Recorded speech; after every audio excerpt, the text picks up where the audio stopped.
ساعة تشعة كوين اللوكا باستوديو زينا اير تي في زينا ومساندونا نفيلم مالنا زي خبركم تعزبتنا كمي تمسيو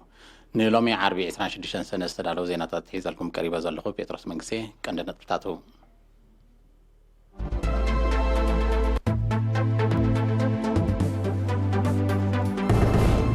بريزيدنت إسياس قدامي مينستر حمدو كنا بكلتاو زمدناتات زبابو دايات زيتيوم لومي أما أكلات والشباب كبابي أدي بارا بستقبل سفيح مرمراتات إسران سلستن سبات بكورونا فيروس تلقيفهم سنيحهم أبزا واقاش باركا لعلي شوعاتي ميت الشيح فلسطاتا قراب نمتكال مدلوات تغيرو أب حانتي نشتو كوشت إيطاليا لعلمة حدش ملكفت كورونا فيروس تغسيتو أب هندي أبزا حالف سالس بزقات محادقا بركة لعلي ميت سبات مويتهم منكس جابان أمريكا كتغلو وطينو زنحة صاري ميسايل أمريكا كم زقوارتو أفليتو بريزيدنت إسياس أفورقي لومي 26 سنة بساعتات كان مغطري مس قدامي مينستر السودان عبد الله حمدوك بكلتاو زمدناتاتن زوباو قداياتن زتكورة سفيح زتكايدو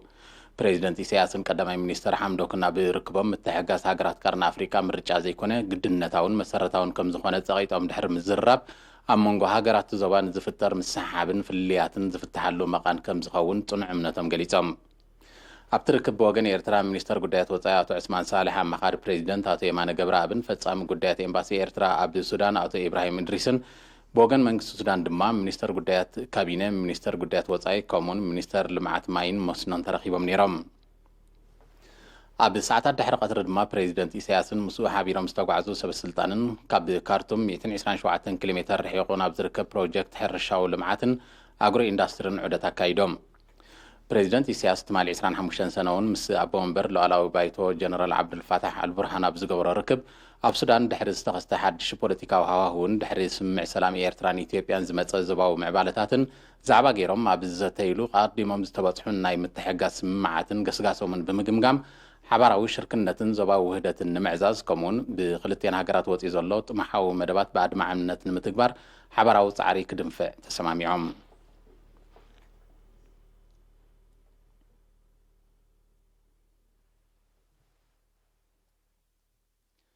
حبريتا كاب منستر تعنا أبز حلف سامنتات ببزحي كاب السودان نزاتو أب كبابي أديبارا أب زركب معكلات والشباب لومي 26 سنة نقدم يقول بستقبل سفيح ناي لابراتوري مرمراتات 23 سبات بكورونا فيروس كم تلقفو ترقاقيت الله من قصقاس زبي كاب حدا هاجر ناب كالي تأجيدو كان تلو فنو وحزي زيغاتات ناب كاب قراب تهاجرات إثيوبيا السودان جوبوتن يمنن بمريتن بحرن جنا كاتسالي زلو زاقيت تقطري 9,263 بزح اللون إذا كم ديلن كله كابتم أبز واقاش باركا أب هوسبيتال تعاقبهم زدل كنكن كجبر اللهم زصنحو بفيروس كورونا زتلقفو زيغاتات 14 حاوية من النابيتهم تفاني معلوم أبي إرترا تغلال لا قطري بكورونا فيروس تلقفو زيغاتات كساب لهم 297 بزح اللون 53 كابزياتهم بستقبر اللهم حكمنا وكنكن حاويم كاب هوسبيتال كفانون كله 214 دما أب هوسبيتال تعاقبهم يركبون مينستر تعنا 26 سنة كل تشين إسران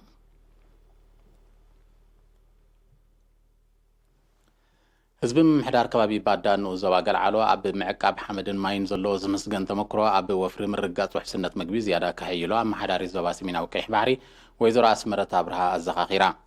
مس وكل تعدي أم محدار كبابنا حرصتن من محدارات كبابي قل علو عدايتون بادان أبز قبرة تركب ويزور أسمرة ما يكعب مفواسن في جرامريت بمكن خالن وتطاونات مخعبات حلفنات النفس وكف حرستاي مخوان بمحبار زينة طبت مايا مع اللانغت وعلم مسرح زالاتاتن كترتاتن لعلاد هبوكو وهابو تمحتينا متكل رئيس مركوسا كاب سدرا بيت كم زبقس تقيسا دمان نزلو ناي حرشا مريت بقبو كتكملون لعلي عامتاوي قلب سحاف سلو أقابات كتاتاتون بمزخار دقف من محدار زوا كم زي في اليوم الرقاقيتا أما حداري زوباس من أوكيه بحري ويزورا أسمرة أبرها موداتا لبدا كورونا فيروس أخذتيلو زلو تساقا من مبدا حزبي وزين زلو ممرحيتا تخويرو كمالالسن تسقمات وقناتو كحقزن تلابيان تساتفت بجدهم كابتي عبد كباب يوم زركب شحن 900 هكتار زحرس مريت اتي 300 هكتار بفقرة مريت كم توسده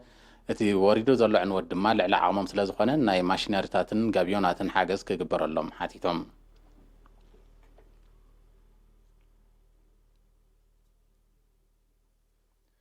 ኣብ ዞባ ጋሽባርካ ልዕሊ 700,000 ፈልስታት ኣግራብ ንምትካል ምድላዋት ከም ዝተገብረ ተሓቢሩ። ወኪል ኤሪና ኣካል መብራህቱን ዘዳለዎ ጸብጻብ ሻምተወልደ ከቕርቦ እዩ። ምስ ምጅማር ክራማት ሎሚ ዘበን ኣብ ኩለን ንኡስ ዞባታት ጋሽባርካ ክካየድ ተመዲቡ ዘሎ ናይ ምግራብ ንጥፈታት ብኣድማዕነት ንምትግባር ዘድሊ ምድላዋት ተገይሩ ከም ዘሎ ሓላፊ ጨንፈር በዓል ስልጣን ኣግራብን እንስሳ ዘገዳምን ኣብቲ ዞባ ኣቶ ተኸስተ ክፍለ ማርያም ሓቢሩ። ንኤሪና ብዝሃቦ ሓበሬታ ኣቶ ተኸስተ ሎሚ ዓመት ምስ ክስተት ዓለማዊ ለበዳ ኮቪድ-19 እቲ ተወጢኑ ዝነበረ ሰፊሕ ናይ ምግራብ መደብ ብመጠኑ እኳ እንተተሰናኸለ መምርሒታት ማሕበራዊ ምፍንታት ብዘይጥሕስ መንገዲ ኣስታት 700,000 ኣግራብ ክትከል ምዃኑ ገሊጹ። ንሱ ኣስዒቡ እቲ ኣብ ዝተፈላለያ ንኡስ ዞባታት ኣብ መንበሪ ትካላት፣ ኣብያተ ጽሕፈት፣ ኣብያተ ጸሎት ከምኡውን ንምግራብ ኣብ ዝተሓዝአ ቦታታት ክትከል ተመዲቡ ዘሎ ፈልስታት ኣብ መደበራት ፈልሲ ባሮንቱን ኣቑርደትን ይዳሎ ከም ዘሎን ድሮ ልዕሊ 500,000 ከም እተዳለወን ኣብሪሁም። ዝበዝሐ ካብቲ ተዳልዩ ዘሎ ፈልስታት ልዑል ቁጠባውን ስነ ህይወታውን ረብሓታት ዘለዎ መበቀላዊ ኣግራብ ከም ዝኾነ ዝሓበረ ኣቶ ተኸስተ ብውሕድ መጠን ድማ ንመፀባበቕን ጽላልን ዘገልግል ፈልስታት ተዳልዩ ምህላው ኣነጺሩም። ነቲ መደብ ንምዕዋት ንኡስ ዞባታትን ውልቀ ሰባትን ዘድልዮም ፈልሲ ክወስዱ ከም ዝኽእሉ ብምግላጽ ድማ ምምሕዳራት ሓያል ጎስጓሳት ከካይዳ ኣዘኻኺሩም። ሓላፊ ጨንፈር በዓል ስልጣን ኣግራብን እንስሳ ዘገዳምን ኣብቲ ዞባ ኣቶ ተኸስተ ክፍለ ማርያም ኣብ መወዳእታ እቲ ናይ ምግራብ ስራሓት ብመጠንን ስፍሓትን ክብ ንኽብል ኣብተን መደበራት ፈልሲ ዘሎ ሕፅረት ክማላእ ምዃኑ ብምሕባር ጎኒ ጎኒ እቲ ናይ ምግራብ ንጥፈታት ኣብ ምዕቃብ ኣግራብ ዝርአ ድኹም ኣሰራርሓ ክውገድ ጸዊዑም። ማዕከን መኸተ ኮቪድ-19 ንምስሳና ኣስታት 40 ሚልዮን ናቕፋን ልዕሊ 40,000 ደርሃምን ከም ተበርከተ ሚኒስትሪ ጥዕና ሓቢሩ። ንዝተዋሃደ ዜናዊ ጸብጻብ ገረ መስቀል ገረዝጊሄር ከቕርቦ እዩ። ብመሰረት ሓበሬታ ሚኒስትሪ ጥዕና ሰራሕተኛታት ሃገራዊ ማሕበር መንእሰያትን ተምሃሮን ኤርትራ ኣብ ርእስቲ ቅድሚ ሕጂ ዘወፈይዎ ልዕሊ 202,000 ናቕፋ ተወሳኺ 124,948 ናቕፋ ኣቐዲሞም ልዕሊ 2.8 ሚልዮን ናቕፋ ዘወፈዩ ሰራሕተኛታት ምምሕዳር ዞባ ማእከል ተወሳኺ 42,745 ናቕፋ፣ ባር ቪቶርያ 15,000 ናቕፋ፣ ጉራዕ ፈርኒቸር 10,000 ናቕፋ፣ ማሕበር ምትሕጋዝ ቅዱስ ሚካኤል ዛገር ተቐማጦ ኣስመራ 5,000 ናቕፋ፣ ማሕበር ምትሕጋዝ ቀሓውታ 5,000 ናቕፋ፣ ማሕበር ምትሕጋዝ ጋብር መንፈስ ቅዱስ ዓደቀ ተኹላ ተቐማጦ ኣስመራ 3,000 ናቕፋ፣ ማሕበር ምትሕጋዝ በዓለ ማርያም ደቀ ጽኑዓት ተቐማጦ ኣስመራ 2,000 ናቕፋ፣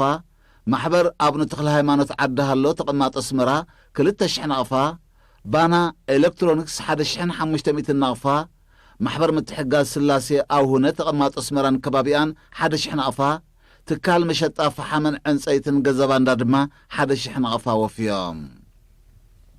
እዚ ከምዚ ኢሉ እንከሎ ኤርትራውያን ተቐማጦ ሕቡራት ኢማራት ዓረብ ዝጀመርዎ ውፍያ ብምቕጻል ኣብ ዱባይ ዝነብሩ 39,350 ደርሃም ተቐማጦ ኣቡዳቢ ድማ 1,500 ደርሃም ኣበርኪቶም ኣለዉ። በዚ ድማ ጠቕላላ ወፈያታቶም ልዕሊ 1.9 ሚልዮን ደርሃም በፂሕሎም። ብኻልእ ወገን ኣብ ምምሕዳር ከባቢ ዓዲ ጓዕዳድ ነበርቲ ሽወደን ኣቶ ኣብርሃ ጊላ ማርያም ምስ በዓልቲ ቤቱ ወይዘሮ ኣልጋናሽ ፍረ ሚካኤል ንሰለስተ ተኻረይቲ ናይ 2 ወርሒ፣ ነባሪት ዓዲ እንግሊዝ ወይዘሮ የሹ ኣለማዮ ን2 ተኻረይቲ ናይ 2 ወርሒ፣ ወይዘሮ ሕሪት ዓንዲ ማርያም ን2 ተኻረይቲ ናይ 2 ወርሒ፣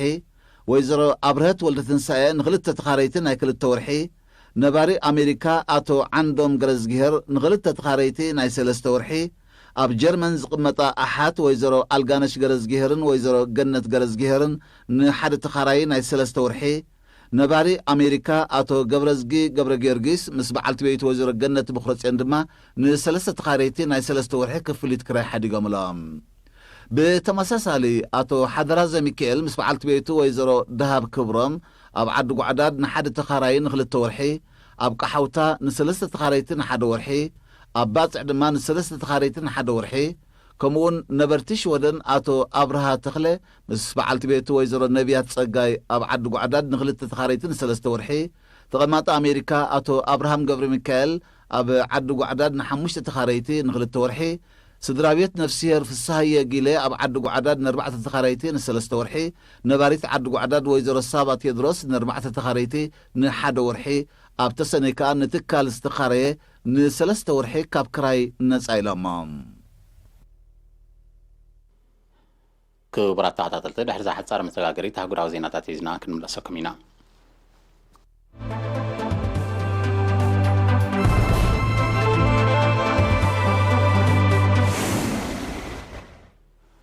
ኣብ ኢጣልያ ንሸነኽ ሰሜናዊ ምዕራብ ካብ ከተማ ናፖሊ ኣብ ትርከብ ቁሸት ዛጊት መበገሲ ዘይተነፀረ ለበዳ ኮሮና ቫይረስ ብምኽሳቱ መንግስቲ ናብቲ ከባቢ ሰራዊት ብምውፋር ንምቁፅፃሩ ፃዕርታት የካይድ ከም ዘሎ ተቃሊሑ بمسرت ጸብጻባት ጥዕና ኢጣልያ ኣብታ ሞንድራጉዌ ዝተባህለት ቁሸት ልዕሊ 49 ሰባት ብኮሮና ቫይረስ ከም ተለኽፉ ድሕሪ ምርጋፁ መንግስቲ ነቲ ስጉምቲ ክወስድ ዝተገደደ መብዛሕትኦም ነበርቲ ናይታ ቁሸት ኣብቲ ዞባ ኣብ ዝርከብ ማእከላት ሕርሻ ኣብ ወቕታዊ ስራሕ ዝተዋፈሩ ዜጋታት ቡልጋርያ ምዃኖም ዝሕብሩ ሰብ መዚ ጥዕና ኢጣልያ ነቲ ተኸስቲ ዘሎ ለበዳ ንምቁፅፃር ተሪር ስጉምቲ ክወስዱ ከም ተገደዱ ፍሊጦም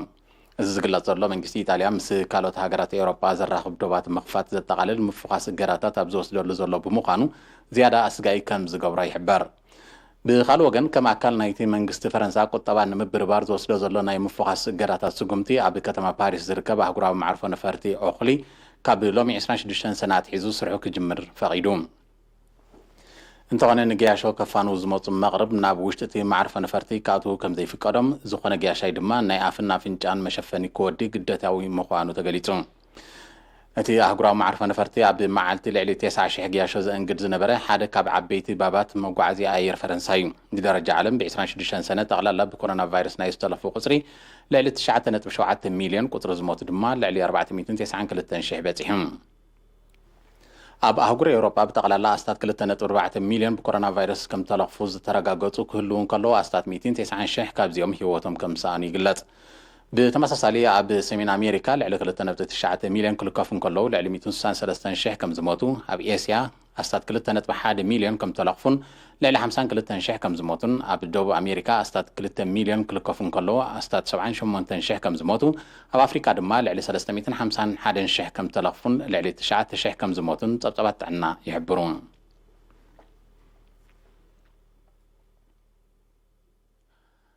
ኣብ ህንዲ ኣብ ዝሓለፈ 2 መዓልትታት ኣብ 2 ክፍላት ሃገር ብዘጋጠመ ሓደጋ በርቂ ልዕሊ 100 ሰባት ከም ዝሞቱን ሰብ መዚ ሲቪላዊ ድሕነት ብምጥቃስ ማሕከናት ዜና ብ26 ሰነ ኣቃሊሐን ኣብ ዞባ ኡታር ፕራዴሽ ኣብ ዝሓለፈ 24 ሰዓታት ብዝተኸስተ በርቂ ዝዓብለሎ ኩነታት ኣየር ብውሕዱ 24 ሰባት ክሞቱን ከለዉ ኣብ ክፍላት ሃገር ቢሃር ድማ ብ25 ሰነ ብዘጋጠመ ተመሳሳሊ ሓደጋ 84 ሰባት ከም ዝሞቱ ተሓቢሩ ብጠቕላላ ኣብዚ ዝሓለፈ 2 መዓልትታት 107 ሰባት ብሓደጋ በርቂ ህይወቶም ከም ዝሰኣኑ ሰብ መዚ ሲቪላዊ ድሕነት ህንዲ ኣነፂሮም ቀዳማይ ሚኒስተር ናሬንድራ ሞዲ ኣብ ናይ ውልቂ ናይ ትዊተር ገጻቱ ኣብ ዝለጠፈ ሓበሬታ ምምሕዳራትን ክፍላት ሃገር በቲ ባህርያዊ ሓደጋ በኣሉታት ንዝተጸለወ ከባቢታት ሰብኣውን ንዋታውን ደገፍ ክገብራ ምዃንን ሓቢሩሎም ብመሰረት ጸብጻባት ምክትታል ሜትሮሎጂ ኣብ ዞባ ደቡባዊ ምብራቕ ኤስያ ብሓፈሻ ኣብ ህንዲ ድማ ብፍላይ ኣብ ወርሓት ግንቦትን ሰነን ሓደጋታት በርቂ ብብዝሒ ከም ዝኽሰት ብሰንኩ ድማ ብቐሊል ዘይግመት ሰብኣዊ ክሳራታት ከም ዝስዕብ የነጽሩ ኣብ ህንዲ ኣብ 2017 ልዕሊ 2880 ኣብ 2018 ድማ ልዕሊ 2350 ሰባት ብሓደጋ በርቂ ህይወቶም ከም ዝሰኣኑ ጸብጻባት ይሕብሩ ኣብ ዞባ ኡታር ፕራዴሽ ጥራይ ኣብ 2019 ልዕሊ 230 ሰባት ብበርቂ ከም ዝሞቱ እቶም ጸብጻባት ይጠቕሱ መብዛሕትኦም ግዳያት ናይዚ ባህርያዊ ሓደጋ ግራውቶም ንምድላው ዝወፈሩ ኣካላት ሕብረተሰብ ህንዲ ምዃኖም ይግለጽ ቁጠባ ህንዲ ብቐንዱ ኣብ ሕርሻ ዝምርኮስ ምዃኑ ዝሕብሩ ጸብጻባት ቀንዲ ምንጪ ማይ ናይዚ ድማ እቲ ካብ ሰነ ክሳብ መስከረም ዝወቅዕ ዝናብ ምዃኑ ይገልጹ መንግስቲ ጃፓን ኣብ መሬቱ ከተኸለ ወጢኑ ንዝጸንሐ ዝተራቐቐ ጸረ ሚሳይል ኣሜሪካ ከም ዘቋረጸ ኣፍሊጡ እቲ መንግስቲ ነዚ ስጉምቲ ዝወሰደ ካብ ህዝቡ ድሕሪ ዝመጸ ተሪር ተቃውሞ ምዃኑ ይግለጽ ዘሎ ህዝቢ ጃፓን ነቲ ዘመናዊ ኣጽዋር ንምውዳድ ካብ ዝትከል ራዳር ዝኽሰት ጨረር ይኹን ካልእ ባእታታት ንጥዕኑ ኣስጋ ምዃኑ ብምጥቃስ ክቃወሞ ጸኒሑ በዚ ድማ መንግስቲ ጃፓን ካልእ ኣማራጺ ከናዲ ምዃኑ ብምጥቃስ ንመስርሕ ምውዳድ ናይቲ ልዕሊ 4 ቢልዮን ዶላር ዝዋግኡ ኣጽዋር ከም ዘቋረጾ ተገሊጹ ኣሎ ቀዳማይ ሚኒስተር ጃፓን ሺንዞ አቤ እቲ ኣጽዋር ወተሃደራዊ ዓቕሚ ሃገሩን ብምጉልባት ካብ ሰሜን ኮርያን ካልኦት ኣስጋቲ ዝብለን ሃገራትን ክመጽእ ንዝኽእል ወተሃደራዊ ስጋት ንምግታእ ተሩ ልዑል ምዃኑ ክገልጽ ጸኒሑ ምትካል ናይዚ ኣጽዋር ኣብ መንጎ ኣሜሪካን ጃፓንን ንዘሎ ወተሃደራዊ ዝምድና ኣብ ምድንፋዕ እውን እወታዊ ኣበርክቶ ከም ዝነበሮ ይጥቀስ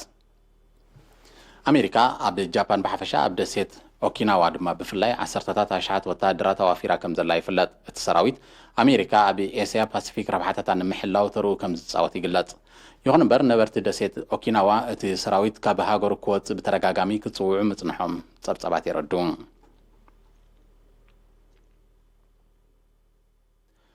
ኣሜሪካን የአውሮፓ ሕብረትን ካብ ቻይና ንዝመጽእ ንግዳዊ ብድሆታት ብሓባር ክምክትዎ ጸሓፊ ጉዳያት ወጻኢ ኣሜሪካ ማይክ ፖምፔዮ ጸዊዑ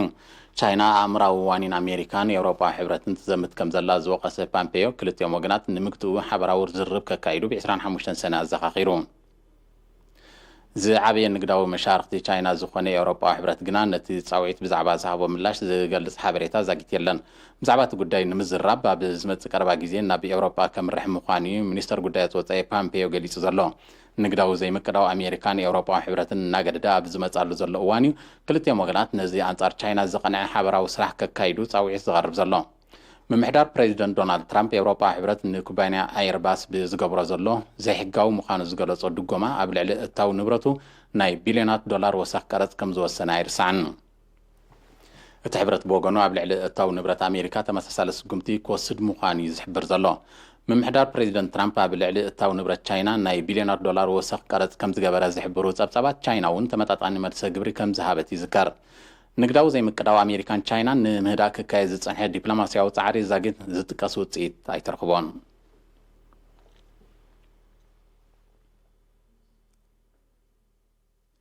ኣብ ሜክሲኮ ብ24 ሰነ ኣብ መንጎ ክልተ ጉጅለታት ኣሰጋገርቲ ዕፀ ፋርስ ብዝተወልዐ ግጭት ብውሕዱ 16 ሰባት ከም ተቐትሉ ተቓሊሑ በቲ ኣብ ክፍለ ሃገር ሲናላዋ ዝተኻየደ ግጭት ዛጊት ቁፅሮም ዘይተነፀረ ከም ዝቐሰሉ ናይ ቀረባ ተዓዘብቲ ሓቢሮም ኣብ ሜክሲኮ ለበዳ ኮሮና ቫይረስ ንምቁፅጻር ማሕበረ ቁጠባዊ ንጥፈታት ኣቋሪፅ እኳ እንተሎ ካብ ወርሒ መጋቢት ኣብ መንጎ ጉጅለታት ኣሰጋገርቲ ዕፀ ፋርስ ብዝተኻየደ ግጭት ግና ልዕሊ 3,000 ሰባት ከም ተቐትሉ ጸብጻባት ይሕብሩ ሜክሲኮ ምስ ገበናት ምስጋር ዕፀ ፋርስ ብዝተኣሳሰር ዝለዓለ ገበን ካብ ዝረኣየለን ሃገራት ላቲን ኣሜሪካ ምዃና ይፍለጥ